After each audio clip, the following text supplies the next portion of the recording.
The number one station in the streets. 94.9 The City. Hey world, it's your boy Chico coming to you live right here, 94.9 The City. It's the Boombox. Real topics, real people, real conversations. And today, got a special guest, my man all the way from Jacksonville, Florida. My little big brother, Angel Rose. What's going on, my brother? What's up, man? How you doing, man? Thank you for welcoming us to the city, man. It's been pretty fun so far. Oh, man, we got a lot of work done today, man. But I'm happy to have you here. It's always a great pleasure to have you visit Fort Myers. I know we go back and forth a lot and we stay connected, but it's always a pleasure to have you here, man. And I wanted to have you on the show because I wanted to tell the people a little bit about your story. You have a fascinating story. For me, it's a very motivating story, you know, from where you were to where you are, the things that you've done.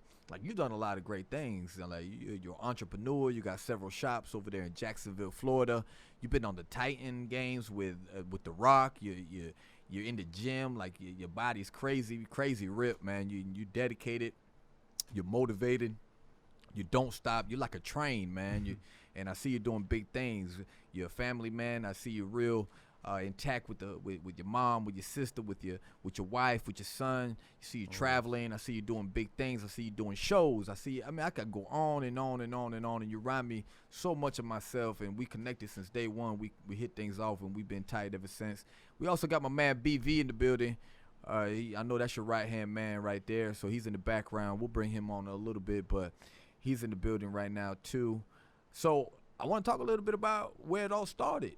Were you born in Jacksonville, Florida? Like, take me from the beginning. I was born in Kissimmee, Florida. Oh, cool. You know, outside of Orlando, and I was there with my mom, single mother, and my two sisters.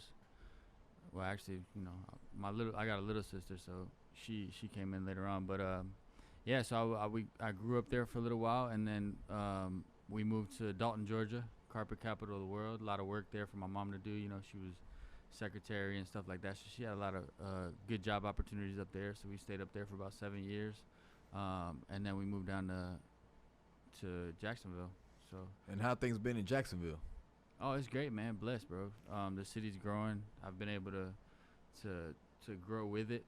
So it's been a blessing to be in Jacksonville. How was it growing up? You know, your mom, your sisters, because from prior conversations that we've had, your father wasn't really in the picture. Nah. My father was around. Really, for my older sister, he was there for a little while. But when I came in, that was kind of towards the end of the relationship between him and my mom. So he wasn't really around so much for me, more so towards my older sister. So just, you know, typical. And like, if anybody knew you, you would never know, you know, or just met you, would never know that, you know, that you didn't have a father growing up because of how you are with your son. I mean, you were little man everywhere. Yeah, but I mean, my mom was she was the rock, like she was my rock. So she taught me a lot of things that my father probably should have taught me, but she was my mom and my dad, you know. So I was blessed enough to have a mother that was strong enough to kind of carry both of those roles in my life. So she taught me a lot, and just honestly, not having a father made me a better father, you know. That's a good way of looking at it. It's all about perspective. A lot of people blame certain circumstances on, I didn't have a father or something like that. And other people will be like, well, me not having a father is what pushed me to become a better person. Exactly, yeah. So it's all about perspective, I think. Yeah, it's just how you look at it. You know, I could dwell on the fact that he wasn't there. We could go on about that for hours. Or I could say, hey, you know what? I'm going to do the exact opposite and actually be here for mine and make sure that mine knows what it's like to have a father around. And you're walking testimony. I mean, like you've broken every barrier in your path. Statistically, you know you're in a different place than what you know they would say that you would end up at or whatever. Yeah, I think that's what it's about, man. Like, it's all about your mindset. Like, if you think that things are supposed to be negative, then they're gonna always turn out negative. Absolutely. But if you've got a positive mindset and you know exactly where you're trying to go and how you're trying to get there, and you know, there's always going to be trials and tribulations on the road to success. But if you know what you want and what it's going to take to get there, your mindset's everything. If you're thinking negative all the time, of course, man, things are going to turn out negative. Absolutely. I agree. So you're a barber by trade. Yes, sir. So, how did your mom feel about you cutting hair from the very beginning? Because you were like a skateboarding. Like when I met you, I didn't even know that, and I seen some old videos of you. But you were dope on the skateboard. You was doing some like crazy, stunts and stuff like that. If I would have tried to do that, even at a young age, I think I would have broke my neck. But you was skateboarding, and then skateboarding got you like, what made you say I want to do barbering? And how did your mom take it? So I started skateboarding at the age of 13 for my birthday. I got a skateboard, and I really didn't even step on it for that first whole year. When I turned 14, that's when I really pulled it out the closet. I seen a couple Disney movies or something about skateboarding, so I kind of got involved more on trying to step on my skateboard and learning a couple tricks here and there. And I took it really serious, and I was able to get some sponsors, local sponsors. I had a shoe flow deal for a little while. And I was 16 years old, and all I did was, after school, I just wanted to skateboard. I stopped playing football. Skateboarding was my barbering at that time. You know what I mean? So it was something that I did day in and day out, just skateboarding, and it taught me a lot. But I had to make some money once I turned 18. Right. I turned 18. Mom's kind of on my back, like, hey, what are you going to do? Where are you going to school? So you kind of got to try to figure it out. And there was a pair of clippers laying around the house. I started cutting a couple of my friends, 10, 15 bucks. Started getting a little traffic. I've always been an artist. I've always been able to draw and do things like that. So I felt like that was another way of me bringing out that artist in me. Right. Was doing haircuts. And it all started with designs, really. Like, I was doing a lot of designs. And at the time when I started barbering, designs was a big thing. You had the Jesse Limas pulling up with the big fish, the koi fish. Right. It was that Still era legendary. of barber. Yeah. It was just that era of barbering was hot at the moment. So I ran with it. I was an artist. I knew I could draw. Let me try to do it in some hair. And I was able to build a name for myself while I was going to cosmetology school. So you started school. You started cutting hair. You started from the house or whatever the case. So then you said, okay, I'm going to go ahead and get my license to become a barber. Yeah, because it became so, like, I was cutting hair a lot. I became pretty popular in my area for cutting hair, and I didn't have a license, and I was cutting out of my mom's garage, and she wasn't having it, and one day I was coming back from school, and our door was open. Somebody had broken into our house. What? Yeah, so because I was cutting so many people in my house, They saw traffic going in and out of it. They didn't know what's going on. At that time, you really don't manage money well. You're not really... so I had the sneakers, I had the G-Shock watches, I had nice things for my age. So they were pocket watching. Yeah, they was watching, and I come home one day and the door was open, house broken into. Wow. And you could tell they knew because they went straight to my room. Wow. Sneakers. So you think it was somebody that yeah, probably. around you But that was like a breaking point for me. Was like, all right, I gotta get out of the house. I gotta make it something serious. I gotta go. I gotta figure this thing out because I can no longer. I don't feel safe bringing people into my home anymore. Right, absolutely. And my mom wasn't having it, so it was like, all right, now it's time to go to school. Time to really figure it out, So that was almost a blessing. And again, just perspective. Like, somebody broke into my house. I can either cry about it and, man, I don't want to cut hair no more, or I could try to figure out a way to make this. And you always been that type of person. Every time we're in a situation, no matter how small or how big, you're always like, all right, let's get it done. Let's go. Let's move forward. You've always been a cool, calm, collective, like, very focused individual, and I admire that about you. Appreciate that. I think where there's a will, there's a way. Absolutely. So then you get your license. You start working with BV. Yeah. Well, before I got my license, while I was in barber school, I found out about these trade shows. And as I was in school, my teachers wanted me to compete because they seen the skill level that I had. And though I didn't have the confidence to actually step on stage and compete, my teachers felt that that's something that I needed to do. So they kept pressing me. And it was almost like 2 months before I graduated. I was like, all right, you know what? Let me just shoot my shot and try to compete. And I did a local battle in Jacksonville, and I won, took first place. Nice. So from there, I got addicted to the feeling of being on stage and performing in front of people. And, like, it's just an adrenaline rush. It's a different feeling when you're up there under pressure. Right. Your palms are getting sweaty. It's just a different vibe. You know what I mean? So once I felt that, I was like, all right, that's what I want to do. Like, I want to be on stage. I want to showcase my work.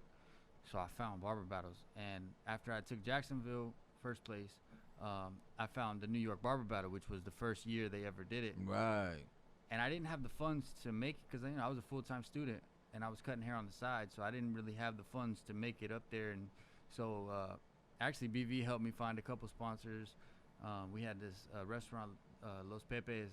They helped us, and then the school actually helped us, and I was able to go to New York, and I took first place in New York. Nice. And then from there we went to Atlanta. I think we took we went like 5 in a row. I seen you the first time we met was in Tampa. Yeah. I think you were a judge at one of the. Yeah, that was a little later. So you already had your foot in it. You see, that was my introduction to the whole like barber, scene. I was already cutting hair for years, but actually going into those shows and stuff, and I actually met you for the first time. Yeah. And then all I remember thinking was like, when I first met you, was like, is this guy a barber or a personal trainer? Because you always fit, you know what I mean? And then the apparel that you had on, I remember it to the T. You had a Barber Life shirt and had like cheetah print on the sleeves. And I still remember that. Yeah, and I still remember that to this day. And I thought that was some fly ish right there, because I'm like, yo, this dude's dope. Like, he's fit. He's clean cut. I mean, I don't know if this guy's a rapper, a personal trainer. I don't know what he is, but he looks. he that's my style right there. And then you had the dope apparel on, and it was a barber apparel. That was amazing. Yeah. So you start working with BV at the first shop, right? How long were you there with him? I was with BV for 3 years. 4 years maybe. 4 years, and then you broke off and did your own thing. Yeah. Now, what people don't understand is you and BV are like brothers. Yeah, that's family. And so here's another example of perspective. Him as a business owner could have said, "Oh, this guy's leaving. I helped him out, and this is how he repays me." As many would. He looked at it like, "Little bro, do your thing, get your shop on," and you guys have had an awesome, beautiful relationship throughout the years. But he still has his shop. Yeah. And you got 10 years. Okay, he has the professionals over there in Jacksonville. You got Raw Cuts, 1, 2, 3 shops all over Jacksonville. And to me that's amazing. It's entrepreneur. That's you went in full throttle. Yeah, and going back to your point where like our relationship has been intact, I think that it played a part on both sides. Mm-hmm. Like, yeah, he could have been upset that I was going to do my own thing, but I think that the way that I brought it to the table was in a more professional. It wasn't just like, yo, today's my last day, I'm out. Right. You know what I'm saying? It was more of like, yo, B, I think that this is my next move. What do you think? Can I have your advice? And as a mentor, as somebody that I looked up to at the time, he handled it just like I thought he would. He was like, hey, I think that's a great idea. Whatever you need, let me know. I'll help you with whatever. And we never tarnished that relationship because there was communication. You know what I'm saying? There was a professional level of respect for both sides. So it was like, yo, let's sit down, let's talk about it. Let's not, no text messaging, there was no sit BS, down like man and talk about it. We're all in I business, think communication is the big word you say. You just use that, and a lot of people don't think of that. When dealing with situations, is communication is everything. And if you talk to people and tell them what you're thinking, or tell them how you feel, maybe they can come up with a solution together versus just walking away or running away from your problems and not facing it. And I've had that as a business owner where guys just got up and left, and I've had other guys that have told me 2 or 3 months prior, is like, hey, I'm opening my own shop, and those are the guys that I still have a relationship with. You know what I mean? They never burnt that bridge. The other guys, I don't really talk to them too tough because the way they move is just a little funny, and I don't operate like that. So I think that's a very important thing that people need to understand when listening to these sort of messages. Is like talking to somebody and telling them, hey, this and that. Your game plan is very important. Honestly, I feel it just boils down to being a professional. Yeah, absolutely. There's no other job or trade that you're just going to up and leave and not be worried about having a bad rep on your resume. Because in any other field or profession, you're going to want that contact to give your new contact some type of valuation on your name. I feel like with what we do, there's really no professionalism in it. It's just I'm out, and that's okay to some, but in all reality, it's not. Right.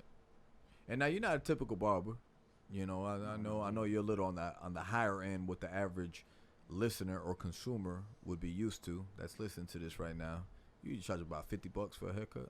Yeah, 50 starting out. Yeah. 50 starting out. And there's people out there crying, talking about 17's a lot of money or 20's a lot of money, but $50 you're charging for, and you stay booked. Yeah, you're booked all the pretty, time. Yeah. And then you have relationships with players from the Jacksonville Jaguars. I mean, pretty much anybody from Jacksonville that's in some sort of position has had some sort of a encounter, a relationship with you. So that started with Raw Cuts Barbershop. Then you opened up a second and a third. I remember you opened up the beach location. That was your second one, and Yep, then you yep. opened up a third one, Yep, maybe like road. 2 years ago. Yep. So how's that journey been? It's been good. It's been good. Everything's been, there's been some bumps in the road. It's always, they say the first 5 years of opening a business are the toughest years.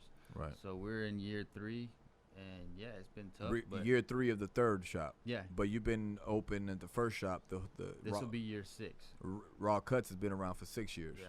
And I've had the honor of going up there and hosting some of your anniversary parties. I hope we're doing Yeah, one we've this had year. some fun. Yeah, we've had some good times over there, man. So that whole thing developed into you having a barber line of clothes, correct? Like you have your own apparel and stuff like that. Yeah, but Barber Life has been around way, before the barbershops. Before the 'Cause, barbershops. yeah, when I was at Los Pros, that's when we started Barber Life.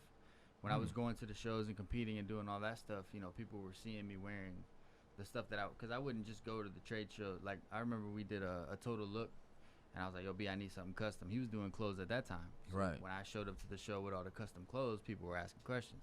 Right. So that kind of sparked an idea between me and B. We're like, yo, we need to do something for these barbers because there's nothing really out here for them. So But that's you guys' where Barber Life sparked you off. guys' branding is superb. Like It- I got a shirt on right now that you guys made me custom with the Chico Boom logo in the back. But even like inside the tags, Yeah, that's the box that it comes in, or the Yeah. package that it comes in, you guys aren't the typical person that prints out a shirt at the flea market or at the mall. Like Mhm. you guys are going over every single little thing. Yeah, but boom, you gotta understand, like with the I charge $50 for a haircut, with the branding, with the shops, with everything we got going on. What people fail to understand is it was a process. Mm. I wasn't always. I just told you I was charging 10 and 15 for a haircut. It took Right. me work to get to 50. Mm. You know what I'm saying? When we first came out with Barber Life, it wasn't no tags on the inside. We barely had enough money to come up with a dozen T-shirts. Right. We had 2 backpacks full of T-shirts, and we went to a hair show without a booth. Right. It just so happened that we were able to network, and somebody was able to give us a corner of their booth, and we were able to work off that and then build and build and build. But it doesn't happen overnight. None of that stuff really just came about. We put in our work. So every little detail that you see on the clothing now is just from trials and tribulations, us learning, us seeing other companies that are maybe bigger than us that, all right, we need to be doing that. You know what I'm Right. saying? Like that, they're doing it the right way. We need to try to figure out how we can do it that way. But you guys are doing it though. Like Yeah, there's yeah, some yeah, people but- that keep doing it year after year after year, but they're not they're learning not. from their mistakes. You're learning. You're saying, Yeah. okay, this works, this doesn't. Let's change that. Let's add this, and For that's sure. part of the whole process. What's something that motivates you and drives you on a daily basis? And before I'm talking before your wife, before the kids, before any of that, because you've been on this same type of mentality for Yeah. some time, and you have great discipline, and you're up and at it, and you're ready to go, you're ready to conquer. What are some of the things that motivate you on a daily basis to keep going? Man, honestly, so there was a specific time in my life that I knew that things were gonna change because I seen what I wanted. I was cutting at BV shop, and I was cutting a couple Jaguar players here and there. At that time, man, I wasn't really serious. I just cut hair, and I would go party, and I would hang out. And now my mind is way different than that. But at that time, I was cutting a player by the name of Aaron Ross. Aaron Ross was married to Sonya Richards Ross. Well, they're still married. Fastest woman in the world at the time. He was a 2-time Super Bowl champ, and I was traveling with him. We were going to city to city. I would come up for the home games. I would cut his hair, and they actually got put onto a TV show, and they flew me out for the show, and I was out there for 2 weeks taking care of him while they were filming, and just watching the lifestyle and the things that they were doing and how they were moving, and they were already in, they were business man and woman. They were business, but they were together. They were a team, and just seeing their life and just seeing things that they did really motivated me. Like, yo, I can have something like this. I know I'm not gonna be a Super Bowl champ, but I can get to where I want to be. I can live comfortable. I can go shop if I want to shop, when I want to shop, how I want to shop. Right. I can do all these things if I really work hard. Being from Jacksonville and not really traveling and seeing things would have been the worst thing that I could have done.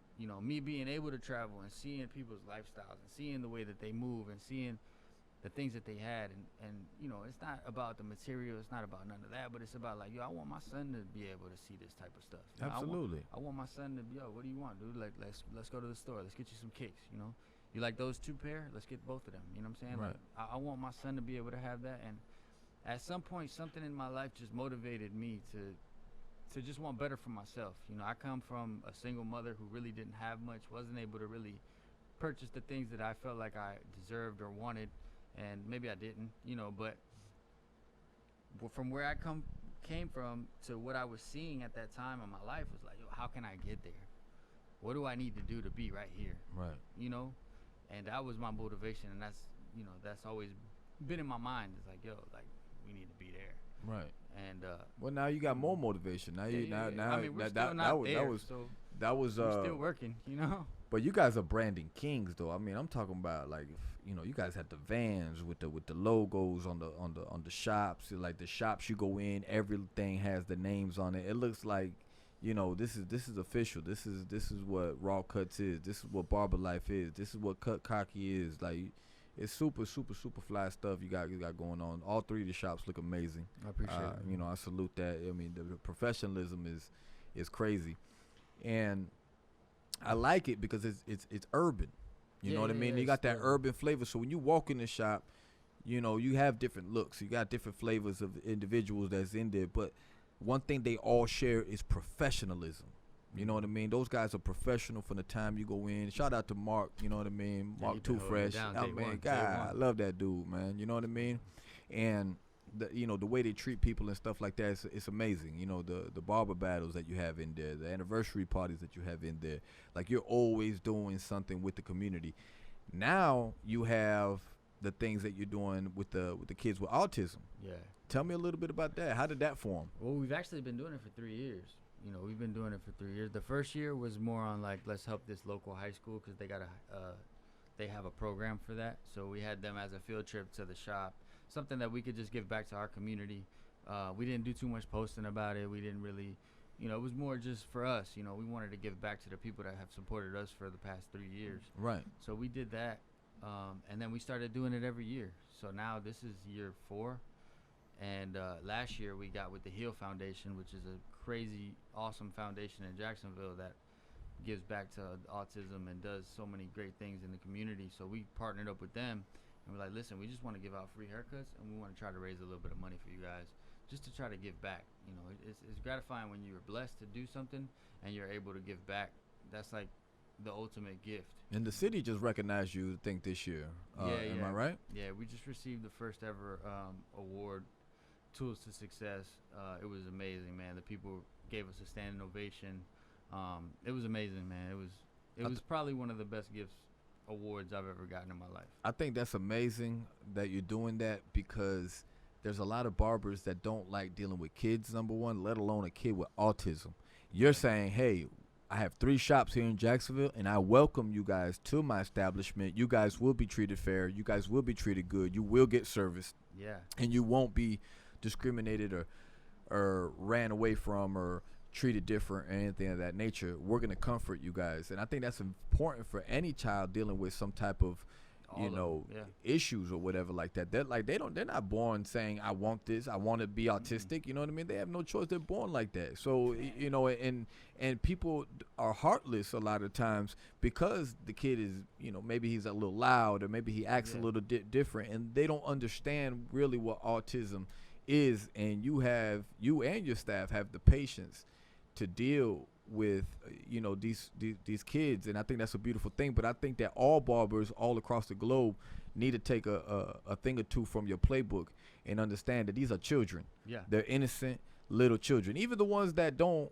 have autism, the ones that just act up, they're acting up for a reason. You know, they some of them do need to be straightened out a little bit, or disciplined or whatever like that, with their reprimanded with their parents or whatever like that. And some parents don't do enough, but for the most part, they're kids. And if you guide kids, even with some type of issue or not, disorder or whatever the case, you know, if you take the time to guide that kid, you're doing a great thing, man. And that's what you guys are doing. You're guiding these kids down the right path. And I think you hit it on the head when you said that they didn't ask for this. You know, this is something that they were born with. And as well as the parents didn't ask for it, you know. So when we give back to these kids, we're not only giving back to them, we're giving the whole family a place where they can come and feel that the love and the vibe that we have in the shop and the love that we have for these kids, because it really has become a genuine love for these kids, because it's so much fun taking care of them, man. We have such a good time. When they come in the shop, man, they're loud, they have fun, they you know, they're all in there together, you know, they're in class together, so they all know each other. It's just the vibe is just so awesome. That's beautiful. They're laughing, they're dancing, you know, they're like, yo, man, you look really good with your haircut. Like, bro, these kids are so positive, man. They're like some of the most positive people I've ever seen. So it's been really fun, and we love doing it. That's beautiful, man. That's beautiful. You stay in shape like we were talking about earlier. You know, you're doing amazing things, you know what I mean, all the way around the board. So aside from something that impressed me, you know, other than the working with the kids with autism, that's amazing on its own. Another thing that amazes me, that you're in the gym every single morning. That led to you dealing with a personal trainer, Dynamic Fitness, David. You know what I mean? That I've had the chance to meet in person, and shout out to David over there in Jacksonville. Super cool, down to earth. Oh yeah, another great entrepreneur. Brolic monster. You know what I mean? Like if you see this guy, like you don't know if he's, you know what I mean? Like he's huge, bro. Like this dude is huge, but super humble, super down to earth. And will go the extra mile to help you out and put you on the right track with fitness and diet and so forth. He's sent me a little sheet before, and it was just some basic exercise. And I've never been, you know, as big as you or him, but I listened to that diet and I got ripped like quick. You know what I mean? I think like 6 weeks I was taking my shirt off in Puerto Rico, flicking it up. You know what I mean? Like, and that was just on some simple diet. You know what I mean? Hey, boom, just start off with this. But he gave me that, you know, and you know he looked out and. You know, he's always, showed me love and back and forth on social medias and stuff like that. So you got with him, you start training with him, because you were bigger, but you weren't as ripped in tone. So you started working with him, got ripped in tone. That led you to bodybuilding, and then bodybuilding got you in the Titan games with The Rock. Mm-hmm. Tell me, like, run those steps by me, man, because man, listen. Sheesh. One thing about me, I'm an extremist. If I'm gonna do something, man, we're gonna do it all the way, or we're just not gonna do it at all. Right. So when I got into working out and I wanted to do it. Like, I'm not gonna get motivated if I'm just working out for a 6-week plan. I need a goal. I need something. So Dave was like, "Yo, why don't we step on stage? You know, why you want to try to just do a men's physique show?" I was like, "You know what? Let's do it. Let's do it. Let's have fun with it, you know." So, bro, I remember seeing the first picture you posted, and yeah, because I didn't post any pictures throughout the whole process. Right. And all I seen was a picture pop up and you in some swimming trunks with a sword. And I was like, what the hell is Angel got going on? So I had to go back and look, and I was like, oh, okay, yeah. Bodybuilding, that's an award. Yeah. And you actually won. Yeah, I went pro. So I'm pro in men's physique now. All natural, OCB, NGA pro. That's awesome, man. And then from there, my wife started getting involved. She went pro in bikini, and it's just another. Shout out to your wingman, man, Brianna, man. Yeah. She. I remember you guys getting together.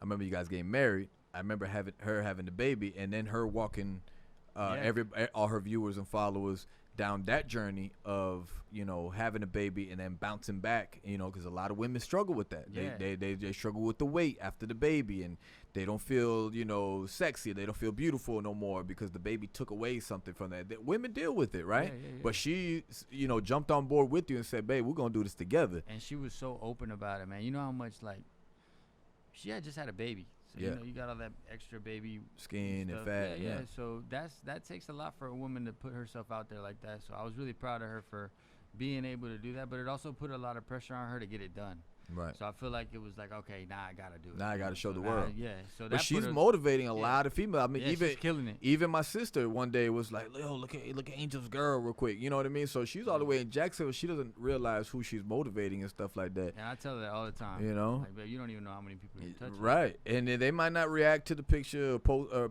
you know, make a comment or something, but they're watching. Yeah. And you guys have that attitude, like no excuses, like. You know, if you're not where you want to be or you're not how you want to look, it's because you choose not to take the extra steps or snap out of that lazy cycle, or you know what I mean. And I think it's dope lack of discipline. I think the dope part is we hold each other accountable for what we need to do and what we got to do to get to the goals. My first prep, I did it by myself, And it's really hard when you're in a house with somebody and they're eating Mexican food and you're eating chicken and broccoli. You know what I'm saying? So that second time when it was me and her together doing it, it just opened our eyes to like, okay, this is how we need to do it. You know, we need to work together and really get this stuff done. And yeah, we've had our excuses, but it's always us at home.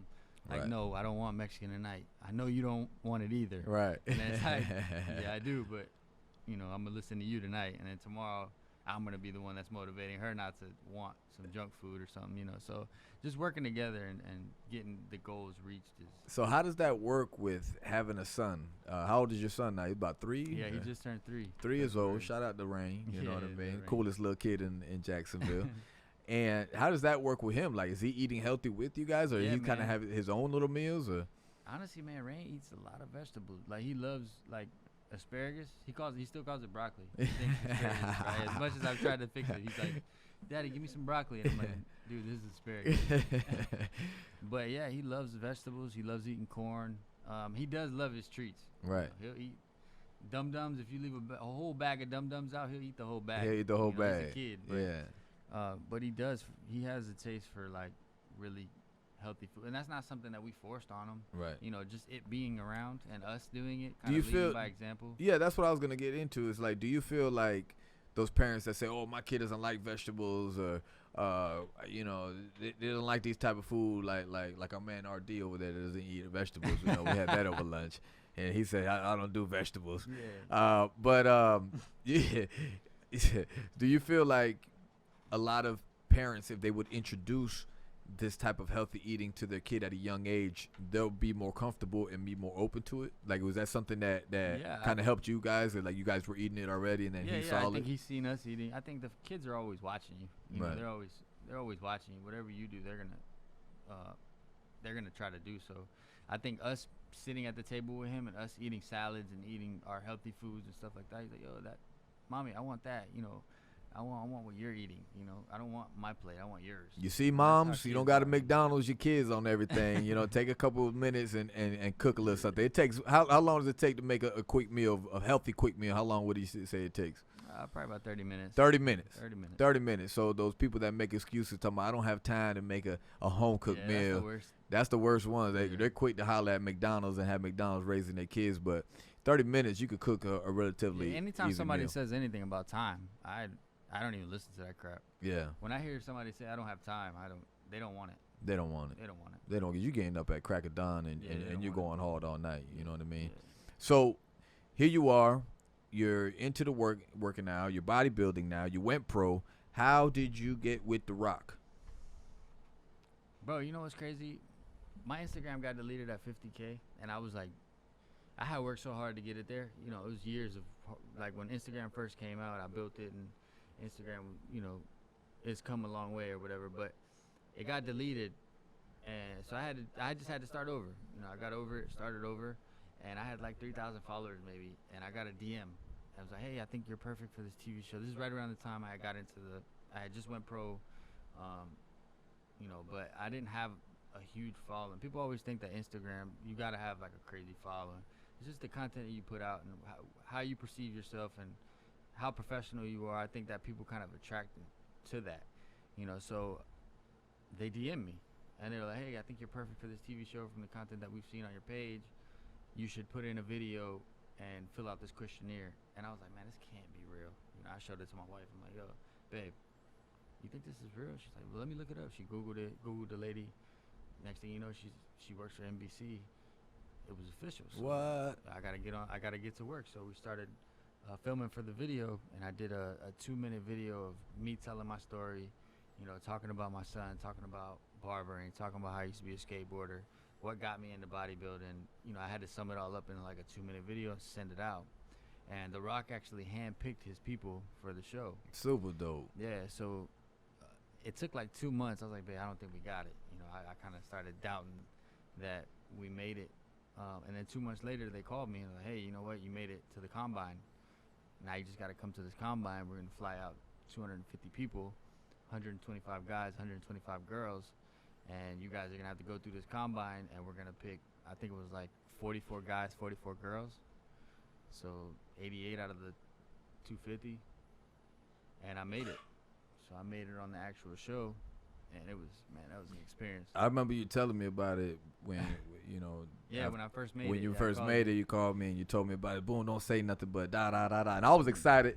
I was so excited that I wanted to tell somebody. You know what I mean? Like just anybody. Like my boy's on the road. That's how I felt. You know what I mean? But I just kept it low key and didn't tell nobody. But I was super excited for you. Yeah, Like just to see, you know, to know you, to be friends with you, to see you down this journey, to, you know, see you reconstruct your body. You went from like, you know, I was like, pretty heavy. You're I pretty was like 236. I got down to Right. 188. right. And then I thought you was like, man, what is he doing in the gym? He's already big, but then you do the before and after. He's like, whoa, different change, different, you know, and it's a different shift in direction. And I've been witness to all that.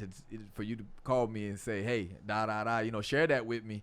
That was special for me. So I felt just as excited as you were. And then to see you on TV, you know what I mean? I remember waiting for, I think it was me and my man Rich waiting for you to hit the TV. You know what I mean? Yeah, like, yo, Angel's about to come on. Angel's about to come Bro, on. every week. I wasn't on until episode 7.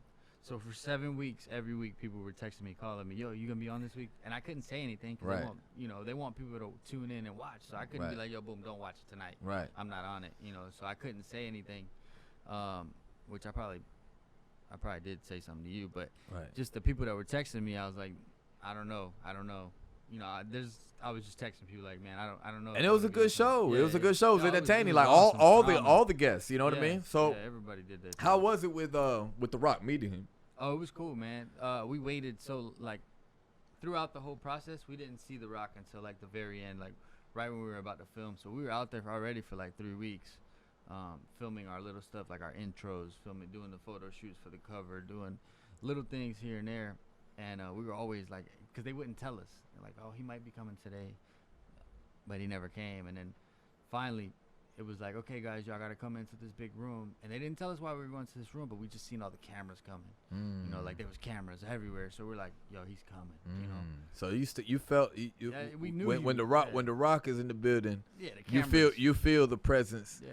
Before he even steps in the building. Yeah, it was crazy, bro. The cameras were everywhere. Like So- most cameras we had seen throughout. I mean, there was cameras everywhere, like all the time while we were there. But when they put us in this room and they were like, "Hurry up, y'all got to get there.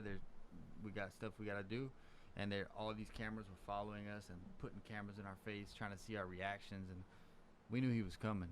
Super cool, man. And he was everything we expected him to be. busy. You know, he was super humble, shook everybody's hand, looked you in your eye. You know, he knew everybody by their first name. He was like, he looked at me and was like, "Oh, you're the barber." Oh wow. Yeah, because I mean, obviously I had my beard lined up and all that, but He handpicked everybody. But that's crazy that dope. with him and all the movies and everything he got and going you're on. and you're telling me somebody gonna tell me they don't have time? Come You know on, what I man. mean? Like everything, like his work ethic is stupid. Crazy. Stupid work ethic, man. Gosh, like this dude's getting up. He's knocking 2 or 3 movies out in 1 year. Crazy. Like, you know, he's all over the place. So to be doing this show on the side of that and then know you as the barber, like, hey, I remember you. Yeah. You're Angel. Crazy. You're the barber. That says a lot about him, man. I think you're right. A lot of people do make up excuses for time and things like that. You make time for what you want. Yeah, you know what I mean? Sure.